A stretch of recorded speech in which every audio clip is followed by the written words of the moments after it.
अच्छा अन्न, अच्छा धन हमें अच्छी जगह तक ले जाता है।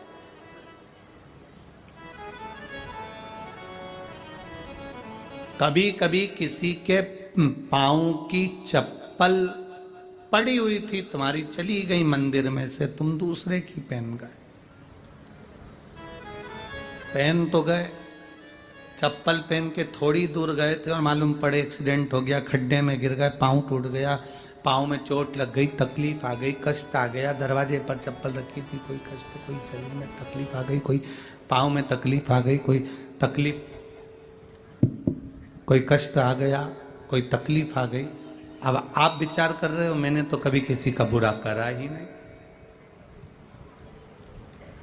मैंने तो कभी किसी का बुरा करा ही नहीं, फिर तकलीफ क्यों आई? तकलीफ आने का कारण केवल इतना था कि दूसरे के पांव की पादुका जिस पर काल मंडरा रहा था वो तेरे पांव में आ गई और वो चली, उसका दुख तुझे भोगना, उसका कष्ट तुझे भोगना, कोई दूसरा नहीं भोगेगा, भोगना तुझे।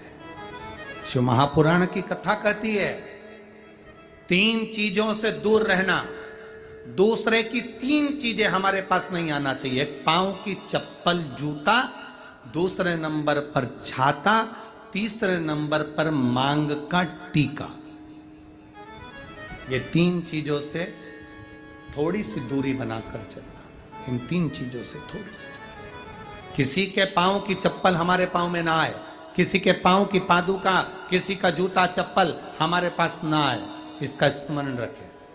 किसी का छाते की छांव में आप बैठे मना नहीं है, छत्र की छांव में बैठे मना नहीं है, किसी के छाते की छांव में चले मना नहीं है, पर किसी का छाता, किसी का छत्र अगर बारिश में, गर्मी में तुम्हारे घर पर आ भी गया है तो बहुत दिन तक तुम्हारे घर में नहीं रहना चाहिए, वो छत्र तुम्हें वापस कर आना चाहिए। किसी का छत्र, किसी की पादुका और किसी का मांग का टीका अगर तुम्हारे मांग में आ गया है तो उसको कहीं ना कहीं आपको रखना चाहिए, उसको हमें धारण नहीं करना।